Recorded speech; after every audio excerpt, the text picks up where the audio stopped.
Astaghfirullah. Bismillahirrahmanirrahim. Assalamualaikum warahmatullahi wabarakatuh.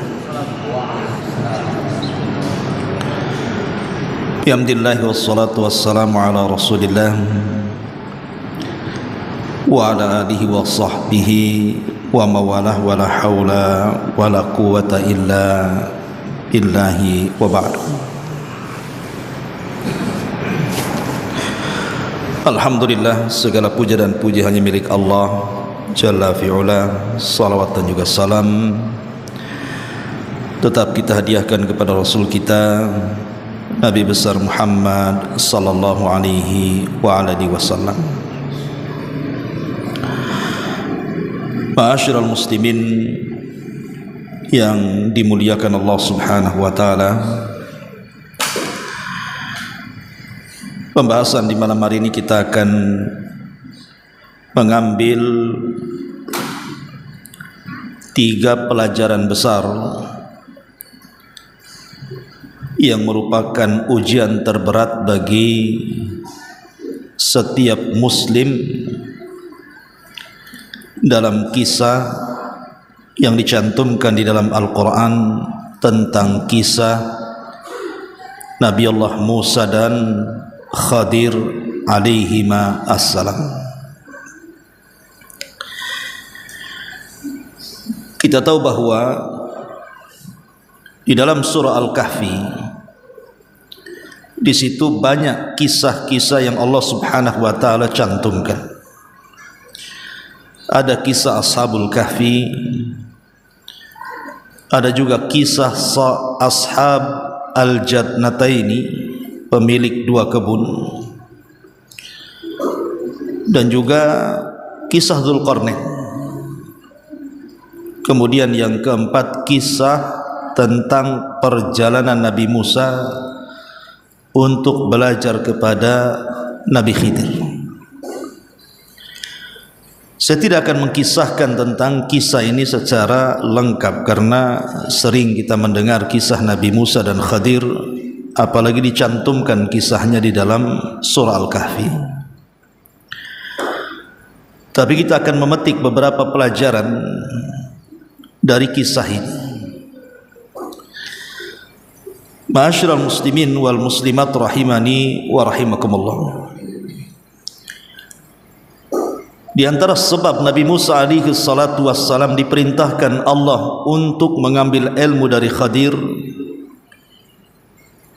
adalah diawali ketika Nabi Musa alaihi salam sedang berkhutbah di tengah-tengah Bani Israel. Selesai khutbah, ada salah seorang Bani Israel bertanya kepada Musa alaihi salam, apakah ada orang yang lebih alim dibandingkan dirimu? Nabi Musa alaihi salatu wassalam langsung menjawab, tidak ada. Tidak ada orang yang lebih alim dari diriku. Sebenarnya perkataan Musa ini benar, karena di zaman itu memang tidak ada orang yang lebih alim dibandingkan Musa. Tetapi kata-kata ini ditegur oleh Allah Subhanahu wa taala. Harusnya Musa mengucapkan insyaallah, tapi Musa tidak mengucapkan kalimat itu. Dengan sebab itulah maka Allah Subhanahu wa taala memberikan ujian kepada Musa bahwa di sana ada orang yang memiliki pengetahuan yang engkau tidak punya. Kemudian Musa pun bertanya siapa, maka Allah Subhanahu wa taala memerintahkan dia untuk berjumpa dengan Khidir alaihi salam.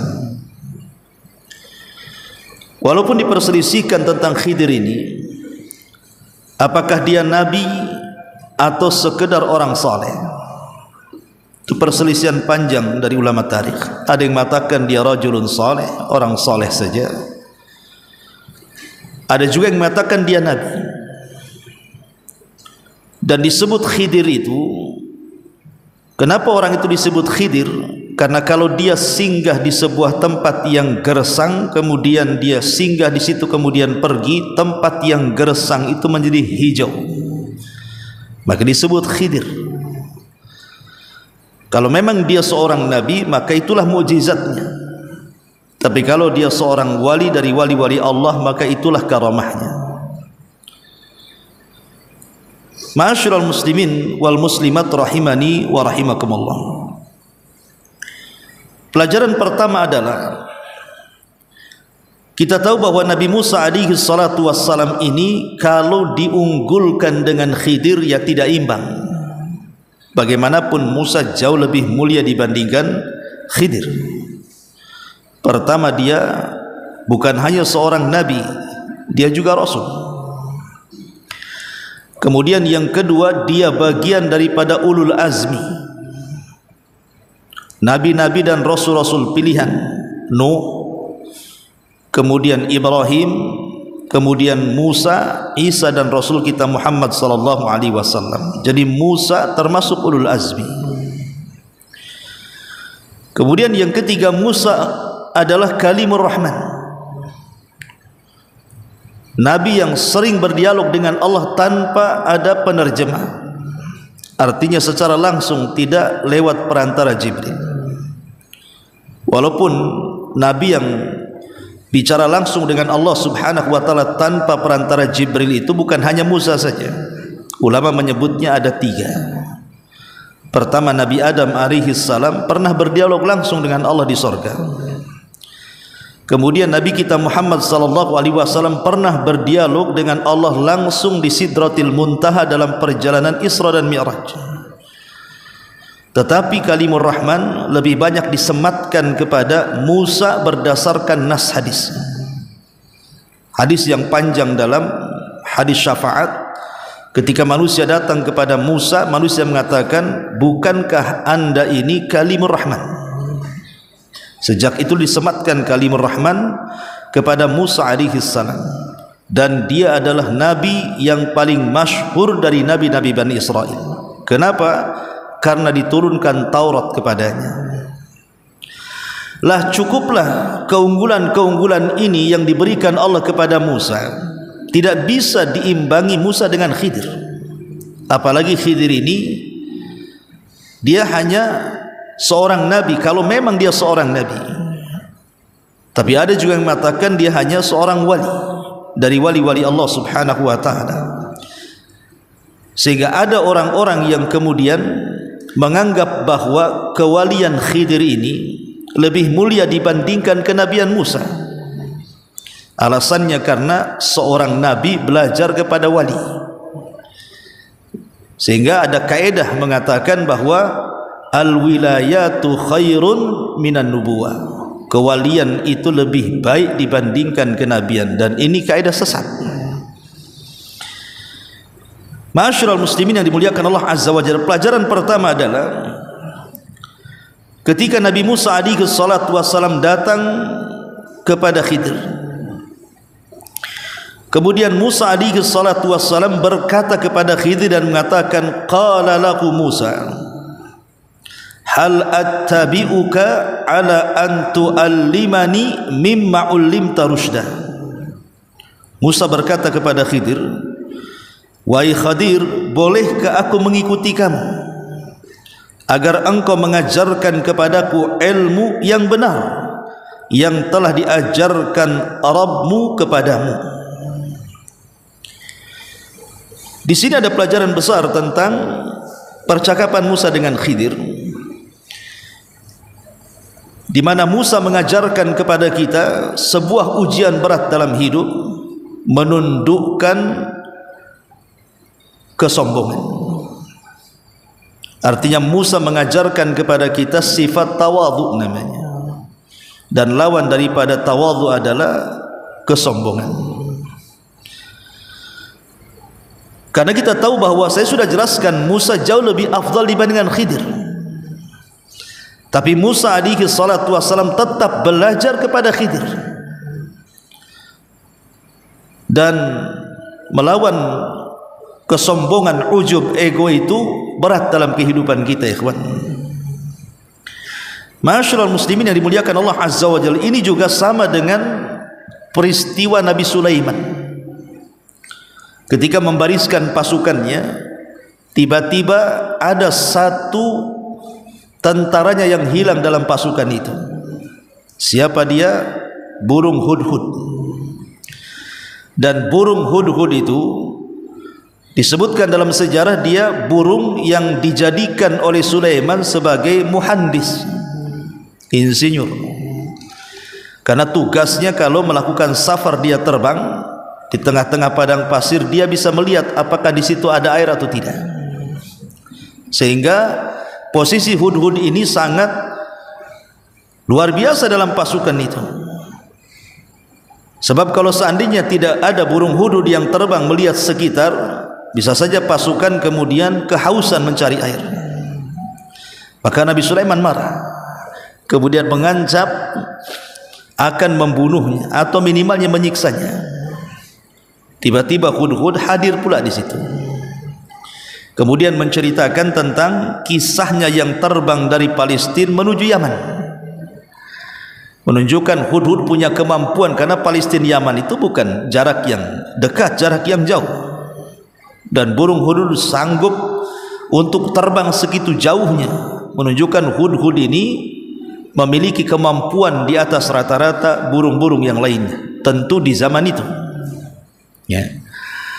Kemudian hudhud ini menceritakan tentang kisah dia ketika melihat ada satu istana yang sangat megah, pemimpinnya seorang wanita. Tetapi sayang wanita ini malah menyembah matahari dan bulan, padahal Allah Subhanahu wa taala sudah menganugerahkan nikmat yang banyak kepada kerajaannya. Akhirnya Sulaiman pun mengirim surat lewat hudhud untuk mengajak wanita itu yang ternyata dia adalah Balqis supaya masuk Islam atau tidak diserang kerajaannya. Syahidnya adalah Nabi Sulaiman mendengarkan perkataan hudhud. Karena hudhud punya alasan, bisa saja Sulaiman langsung membantainya. Dia kan seorang raja, tapi dia betul-betul mendengarkan secara seksama alasan kenapa hudhud tidak ikut baris berbaris dalam pasukan. Sehingga ulama mengatakan, lihat bagaimana tawadhu'nya Nabiullah Sulaiman masih mau mendengarkan alasan burung hudhud. Ma'asyiral muslimin yang dimuliakan Allah Subhanahu wa taala, sedikit cerita tentang sifat tawadhu ini. Kita ambil dari beberapa perkataan para ulama sedikit, para ulama salaf. Di antaranya adalah perkataan Aisyah Ummul Mukminin radhiyallahu anha, dia mengatakan, innakum la taghfaluna an afdalil ibadati at-tawadhu. Sesungguhnya kalian telah melalaikan sebuah ibadah yang paling agung. Kemudian Aisyah mengatakan ibadah itu adalah at-tawadhu, berusaha untuk rendah diri dan rendah hati. Makanya kemudian Al-Imam Hasan Al-Basri rahimahullahu ta'ala mengatakan, atadruna mat tawadhu, tahukah kalian apa itu sifat tawadhu itu?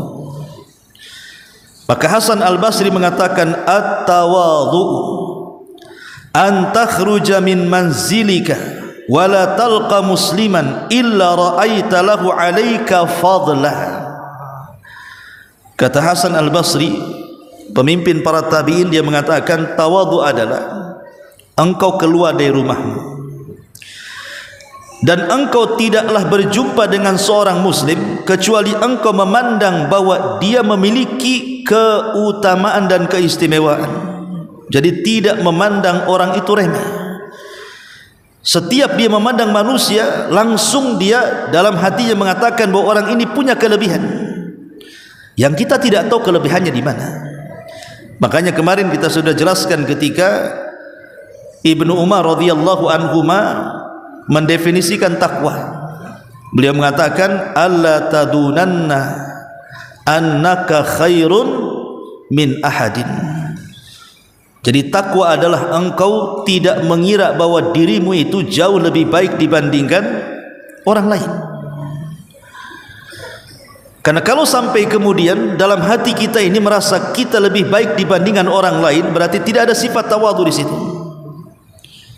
Ingat satu kisah yang saya kisahkan di zaman Nabi, ada para sahabat yang sedang berkumpul menceritakan tentang kehebatan satu sahabat dalam ibadahnya.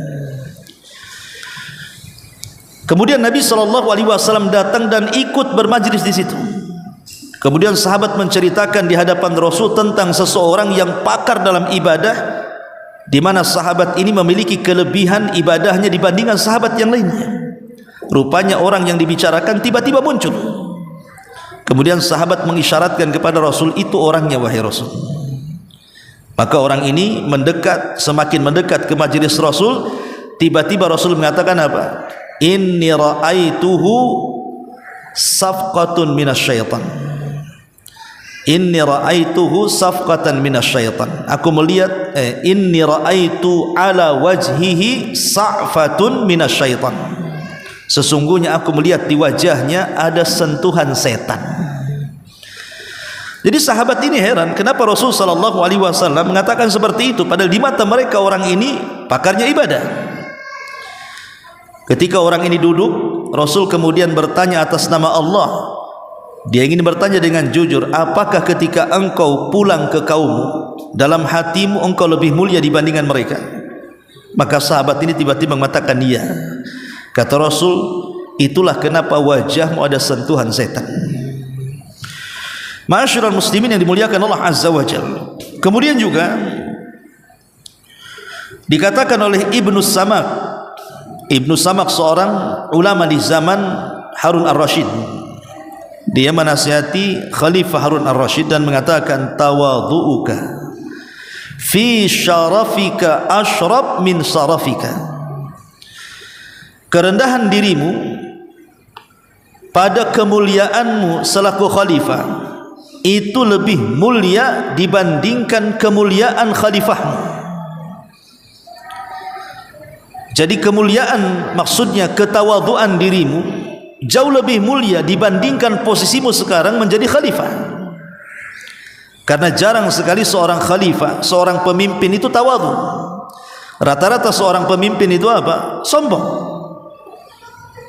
Karena memang ada alat sombongnya kan. Seorang pemimpin itu jarang yang tawadhu, rata-rata mereka sombong.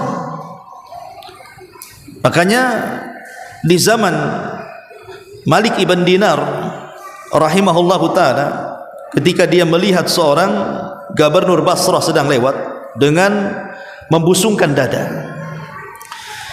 Jadi Malik ibn Dinar menasihati sang gubernur yang merupakan pemimpin dari perang juga. Jadi dia satu sisi pemimpin perang, yang kedua juga gubernur yang diangkat di Basrah.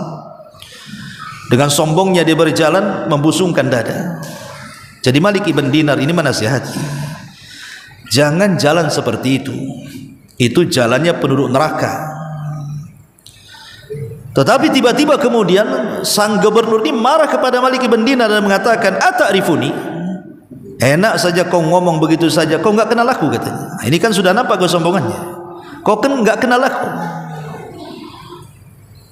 Tiba-tiba kemudian di luar prediksi sang gubernur, Malik ibn Dinar yang seorang ahli mengatakan, bal a'rifuka haqqal ma'rifah, katanya.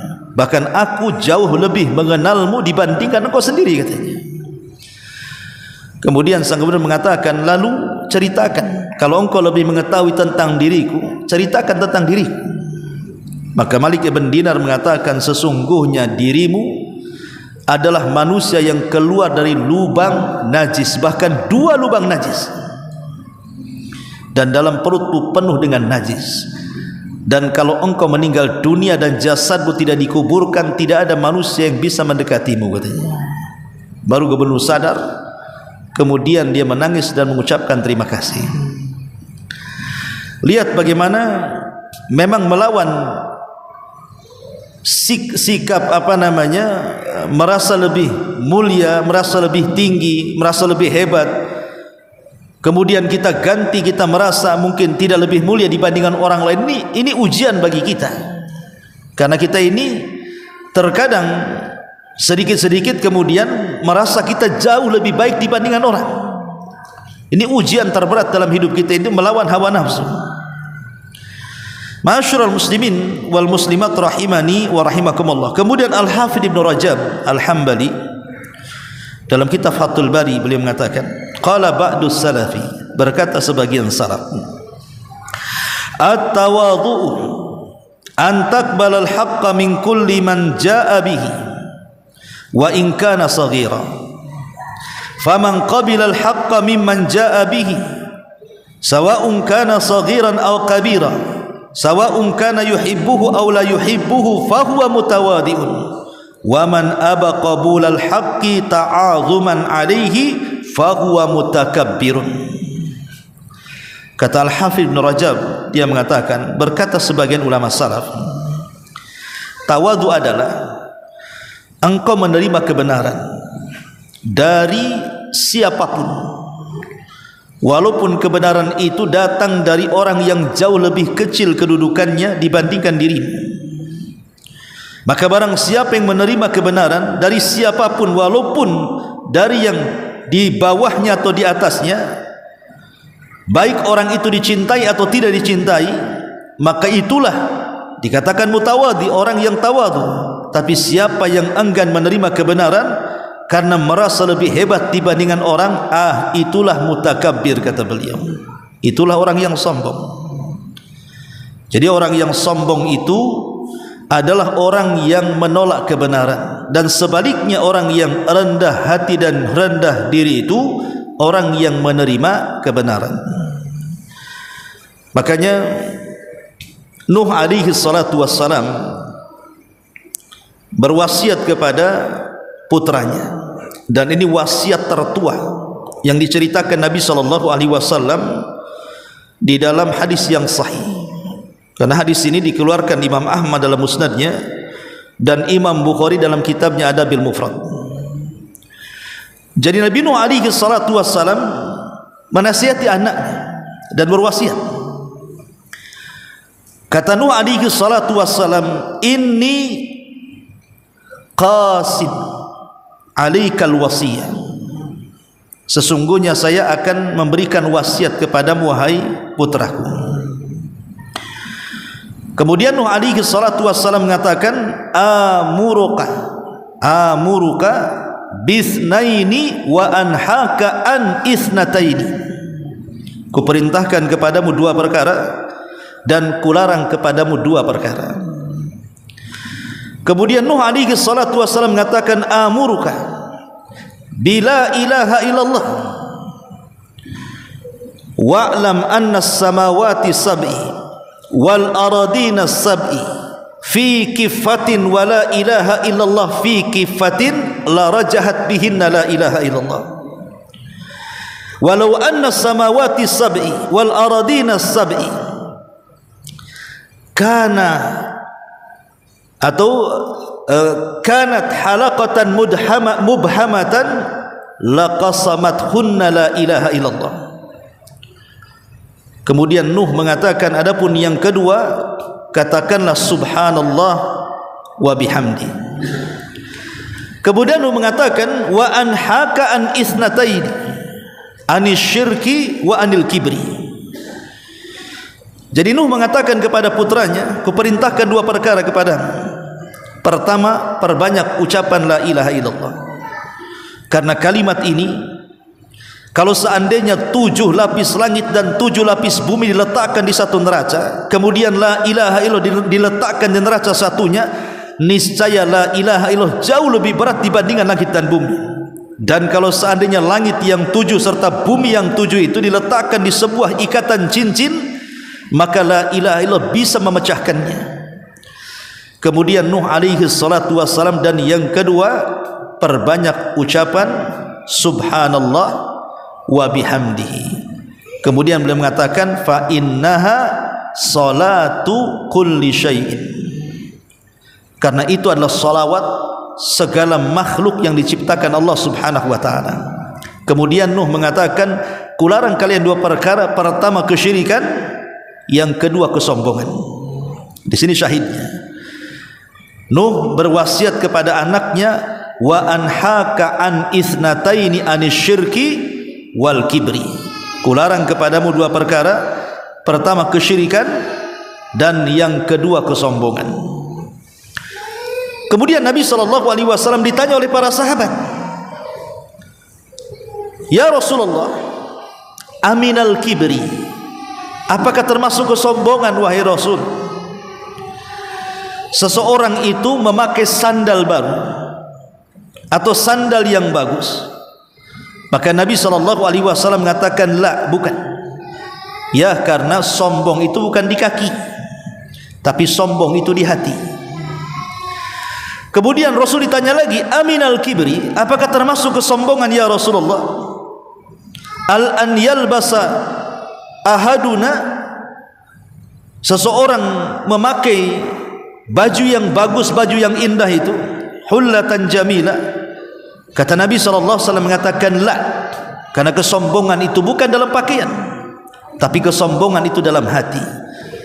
Kemudian Nabi SAW di ujung hadis mengatakan, "Al-kibru batrul haqqi wa ghamdin nas." Kesombongan itu orang menolak kebenaran dan merendahkan orang. Itulah kesombongan, kata Rasul. Jadi sombong itu bukan karena mobilnya bagus, bukan karena rumahnya megah, bukan karena sandal dan pakaiannya cantik, tetapi kesombongan itu kalau dalam hatinya mulai menolak kebenaran dan mulai merendahkan orang lain, itulah kesombongan. Jadi kalau punya mobil bukan dalam rangka merendahkan orang, ya dia hanya kendaraan dia saja untuk ke sana kemari, ini bukan sombong. Tapi kalau dia punya mobil hanya untuk membanggakan dirinya dan merendahkan tetangganya yang tidak punya kendaraan, di situ letak sombongnya. Jadi bukan zat barangnya sombong itu, tapi hatinya ketika maksudnya punya barang itu merendahkan orang. Dan ini berat sekali, ikhwatu fiddin, muliakan Allah Azza wa Jalla. Terkadang kita tanpa sadar juga terbentik perkara itu. Ini yang pertama, bahwa ada ujian berat dalam kehidupan kita itu melawan hawa nafsu, melawan kesombongan, dan kita menjadi orang yang tawadhu. Dan Nabi SAW mengatakan, "Wa ma tawadhu'a ahadun lillahi illa rafa'ahu Allah." Dan tidaklah seseorang itu merendahkan diri di hadapan atau karena Allah Subhanahu wa taala kecuali Allah akan angkat derajatnya. Yang kedua, faedah dari hadis dari kisahnya Nabi Khidir dan Musa adalah perkataan Nabi Musa alaihi salatu wassalam ketika Khidir berkata kepada Musa,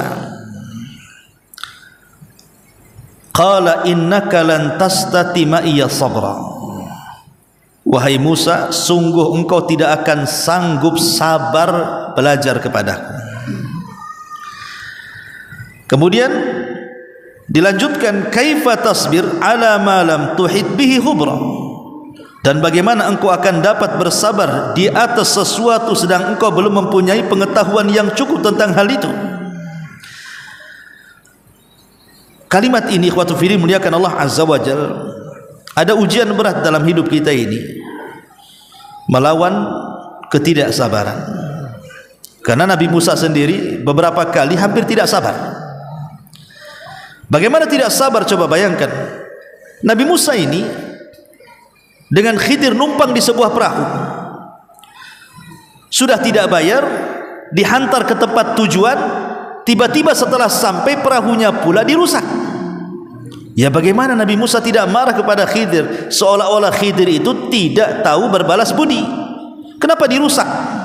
Ini pertama. Yang kedua, ketika Nabi Musa alaihi salatu wassalam melihat Nabi Khidir menangkap salah seorang anak kecil yang sedang bermain-main, tiba-tiba kemudian dihantam kepalanya dengan batu sampai mati. Apa salahnya anak itu? Musa sempat mengingkari. Itu kan namanya tidak sabar kan? Awalnya Nabi Musa akan sabar, tapi kenyataannya tidak sabar juga. Sampai kemudian Khidir berkali-kali dia mengatakan, "Kalau engkau seperti ini, maka enyahlah dariku." Maksudnya pergi, enggak usah belajar lagi. Sampai kemudian dia berkata, "Alam aqul innaka lan tasti' ma'iya sabra." Bukankah sudah kukatakan bahwa sesungguhnya engkau tidak akan mampu bersabar? Itu Nabi Khidir mengatakan seperti itu kan. Di sini ada pelajaran besar tentang apa? Melawan hawa nafsu, melawan ketidaksabaran. Ma'asyiral muslimin yang dimuliakan Allah Subhanahu wa taala. Bicara sabar itu, manusia kalau bicara sabar itu terbagi menjadi 4 kelompok. Pertama, man yasbir ala ta'atillahi wa yasbir an maksiatillahi wa hadza a'lal asnaf. Wa hadza halul anbiya atau halul al-anbiya was siddiqin wal auliya. Pertama, orang yang mampu menahan hawa nafsunya sehingga dia bisa sabar di atas ketaatan, bahkan bisa sabar ketika meninggalkan kemaksiatan. Maka orang ini di atas tingkatan yang paling tinggi dalam tingkatan sabar, karena dia bisa sabar ketika melaksanakan ketaatan dan sabar dalam rangka meninggalkan kemaksiatan. Ini kelompok yang pertama. Kelompok yang kedua, ada yang sabar ketika melaksanakan ketaatan. Dia sholatnya 5 waktu masih oke, rajin ke majlis ta'lim, kadang puasa sunnah. Artinya dia bisa sabar ketika melaksanakan ketaatan, tapi urusan maksiat dia tidak sabar. Masih riba umpamanya kan, masih berdusta, masih menggibah, dan begitu seterusnya. Jadi di satu sisi dia sabar ketika melaksanakan ketaatan, ibadah ini semacamnya, tapi urusan maksiat dia tidak sabar. Maka yang kedua ini adalah orang yang telah mendolimi dirinya sendiri. Kemudian yang ketiga, terbalik, dia sabar untuk tidak maksiat. Dia bisa menjauhi zina, menjauhi khamar, menjauhi macam-macam maksiat, dia sanggup menjauhi itu. Tapi dia tidak sabar ketika menjalankan ketaatan pula dia. Solat pun tidak dia, ya, zakat pun tidak, kewajiban Allah banyak ditinggalkannya. Maka orang ini orang yang membinasakan dirinya. Dan yang terakhir tentu yang paling parah tentunya ya, sudah tidak sabar dalam melaksanakan ketaatan, tidak sabar juga dalam meninggalkan kemaksiatan, maka ini seburuk-buruk manusia. Ma'asyiral muslimin wal muslimat rahimani wa rahimakumullah. Dan ulama membagi sabar itu kan menjadi 3 tuh. Yang paling tinggi tentu sabar di atas ketaatan. Kenapa? Karena harus bergerak. Makanya dia di atasnya. Sabar yang paling tinggi itu ketika sabar melaksanakan ketaatan. Umpamanya sabar ketika sholat, sabar ketika puasa, sabar ketika hadir di majelis ilmu, dan begitu seterusnya. Kenapa sabar ini menjadi tingkatan yang paling tinggi? Karena ada usaha ya. Baru di bawahnya sabar ketika meninggalkan maksiat. Kenapa sabar meninggalkan maksiat di bawah sabar ketika melaksanakan ketaatan? Karena meninggalkan maksiat itu tidak perlu bergerak, diam saja. Diajak zina ya diam, tidak kemana-mana. Diajak judi ya diam, diajak minum khamar ya diam, diajak gibah ya diam. Dia tidak ada usaha, cukup mengendalikan hatinya saja untuk diam tidak maksiat. Tapi kalau sabar di atas ketaatan kan mau tidak mau bergerak. Sholat ya harus gerak, jalan kan itu ya. Kemudian sedekah harus mengeluarkan uang, haji apalagi sampai biaya dan tenaga, dan begitu seterusnya. Tentu yang ketiga adalah sabar, dan ini yang banyak didefinisikan masyarakat adalah sabar ketika menghadapi qada dan qadar. Lah kembali kepada kisah bahwa menghadapi ketidaksabaran ini ujian kita. Karena kita ini dikit-dikit emosi, dikit-dikit marah kan gitu ya. Itu memang berat menghadapi dan harus ada latihan untuk itu. Karena kalau orang sudah tidak sabar kemudian menjadi emosi, itu bahaya sekali. Nabi SAW sampai menasihati orang yang datang meminta wasiat kepada dia dengan kata-kata la taghdab, la taghdab, la taghdab. Faraddada miraran la taghdab. Jangan emosi, jangan marah, jangan emosi, jangan marah, dan berkali-kali Rasul mengatakan seperti itu. Sampai diulang-ulang coba. Makanya kemudian di sini ada ujian berat melawan hawa nafsu, melawan ketidaksabaran ini. Karena beratnya memang melawan hal ini, makanya kenapa pahala orang yang sabar itu banyak sekali sampai tidak ada batas. Rasulullah mengatakan innama yuwaffas sabiruna ajrahum bighairi hisab. Allah akan membalas orang-orang yang sabar itu tanpa hisab. Ini yang kedua. Kemudian pelajaran yang ketiga adalah kasih sayang Nabi Musa ketika melihat kemungkaran Khidir membunuh anak kecil. Jadi timbul perasaan sayangnya Nabi Musa, kenapa anak kecil itu dibunuh? Apa salah dia? Lah sikap Musa ini, bagaimana Musa memiliki kelembutan yang luar biasa. Walaupun belakangan kemudian Khidir memberikan takwil kenapa anak ini harus dibunuh kan. Kata Khidir alaihi salam, dia mengatakan bahwa anak ini kalau sudah besar akan durhaka kepada orang tuanya dan akan membunuh orang tuanya. Maka sebelum anak ini besar kemudian jadi jahat membunuh orang tuanya, kubunuh dulu. Ini sebagai dalil bahwa Khidir itu nabi. Karena tidak mungkin Khidir mengatakan seperti itu kecuali wahyu kan. Sebab kalau bukan wahyu yang mengatakan, ini ramalan namanya. Tapi karena yang mengatakan Khidir, maka ini juga yang menguatkan bahwa Khidir bukan wali tapi nabi.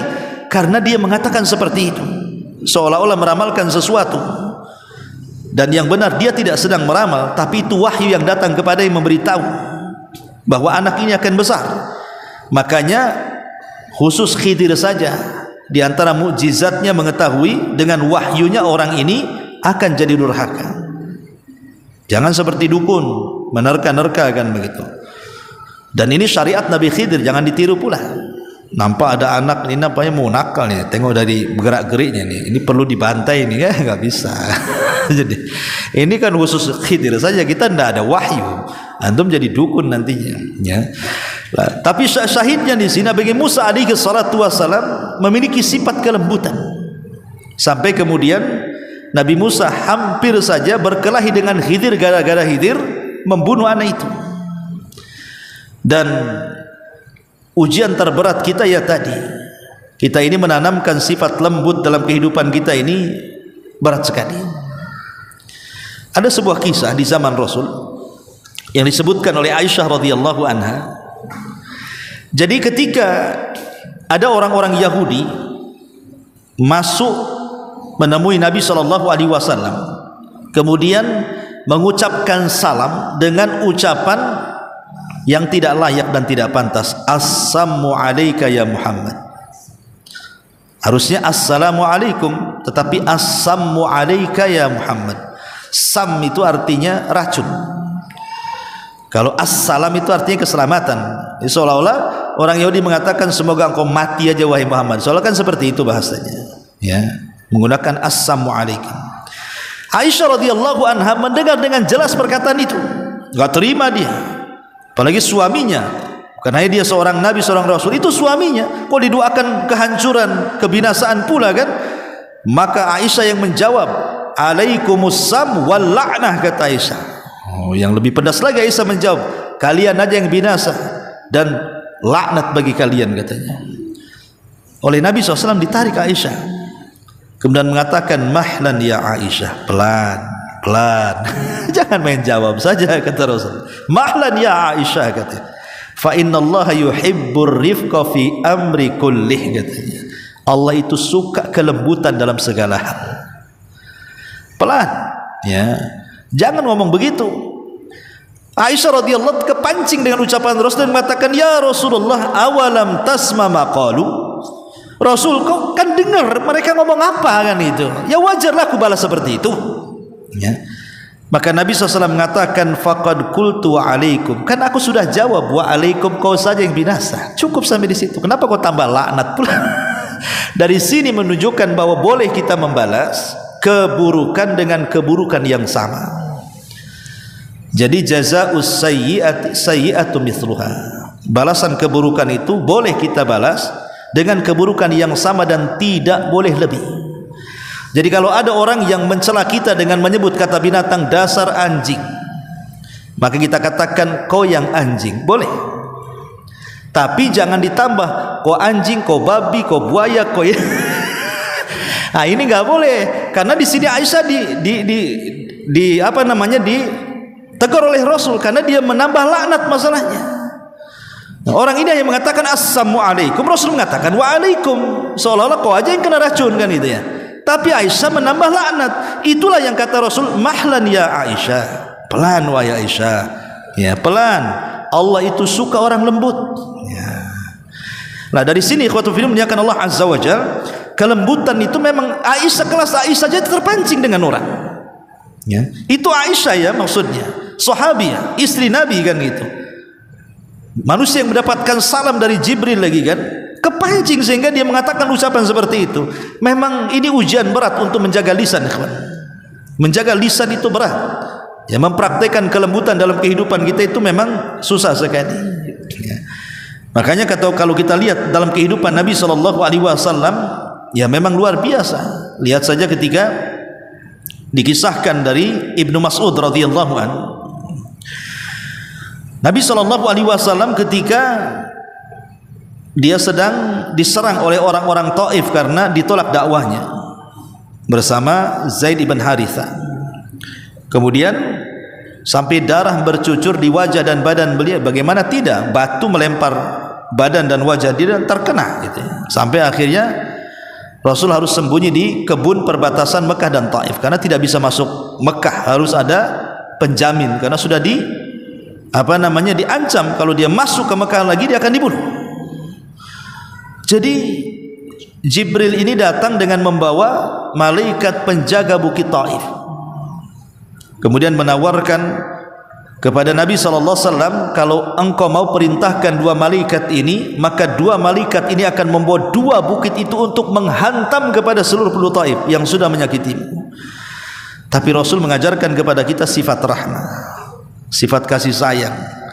Apa kata Nabi SAW?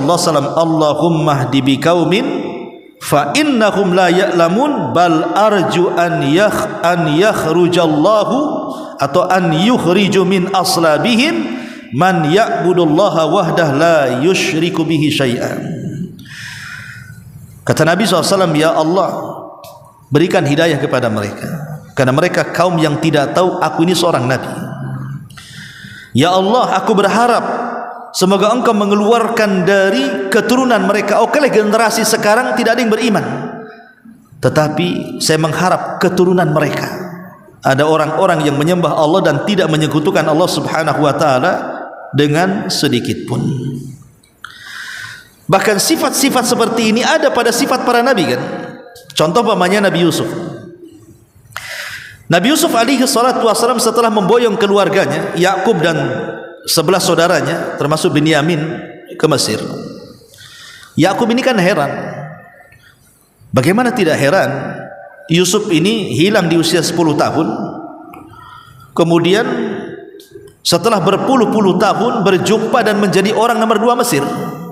Ya, ayahnya pengen tahulah kisah sejarahnya, kok bisa engkau sampai mencapai kepada kedudukan itu. Ya wajar ayah bertanya, karena selama ini kan Nabi Yakub sendiri kehilangan sampai disebutkan menangis setiap hari sampai mengalami kebutaan, sampai air mata itu yang keluar bukan lagi air mata yang bening tetapi air mata putih, ibyadhat, sampai Al-Quran itu mengatakan ibyadhat.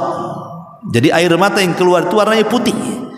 Sebagian ulama tafsir mengatakan bahwa itulah air mata yang paling terakhir keluar. Sudah enggak ada air mata lagi, itulah yang bisa dikeluarkan. Saking sedihnya dengan kepergian Nabi Yusuf. Lah ketika berjumpa ya wajar ayah bertanya, kok bisa kamu sekarang seperti ini? Nabi Yusuf alaihi salatu wassalam bisa saja dia bercerita dari awal, dari mulai Mesir, kemudian dia dizalimi oleh 10 saudaranya dicemplungkan ke sumur, kan bisa saja dicerita dari situ. Tapi Yusuf tidak mau menceritakan soal yang ada di Palestina. Dia hanya menceritakan kondisi di Mesir. Dia hanya menceritakan mulai dari penjara saja. Bahwa dia di penjara, kemudian ini itu dalam penjara, sampai akhirnya dia mentakwilkan mimpi, sampai akhirnya dipercaya sang raja dan dijadikan orang nomor 2 Mesir. Yusuf kalau mau dia bisa bercerita dari awal, dari mulai dicemplungkan ke sumur kan. Tapi Yusuf menjaga perasaan ayahnya satu, karena bagaimanapun ini akan melukai ayahnya. Makanya di antara istimbat daripada ayat ini, Di antara sebaik-baik birrul walidain atau setinggi-tingginya anak melakukan berbuat baik kepada orang tua adalah ketika dia bisa menjaga perasaan orang tua. Itu birrul walidain yang paling agung. Menjaga perasaan orang tua itu birrul walidain yang paling tinggi kata ulama. Sebagaimana Yusuf menjaga perasaan ayahnya, tidak menyentuh saudaranya. Yang kedua juga untuk menjaga saudara-saudaranya dari pandangan negatif ayahnya. Karena ayahnya sebenarnya sudah tahu, tapi kan Nabi Yusuf alaihi salatu wasallam berusaha untuk menutup-nutupi kesalahan saudaranya supaya tidak ada pandangan negatif dari orang tuanya, dan itu bentuk kasih sayang. Ya, pelajaran besar dari seorang Yusuf kepada kita ini. Ma'asyiral muslimin yang dimuliakan Allah Azza wa Jalla, dan banyak lagi pelajaran dari kisah Nabi Khidir alaihi salam dan juga Nabi Musa. Tapi inilah pelajaran ataupun ikhtibar ataupun ujian terberat bagi kita melawan hawa nafsu. Pertama, melawan kesombongan. Susah untuk menjadi tawadhu. Kemudian yang kedua, melawan ketidaksabaran. Berat untuk menjadi orang sabar itu. Dan yang ketiga, melawan untuk tidak mudah mencaci maki. Sehingga memang berat untuk menjadi orang yang penuh dengan kasih sayang, dengan kelembutan, dan begitu seterusnya. Subhanakallahumma bihamdika asyhadu an la ilaha illa anta astaghfiruka wa atubu ilaik. Allahu taala alam. Assalamualaikum warahmatullahi wabarakatuh.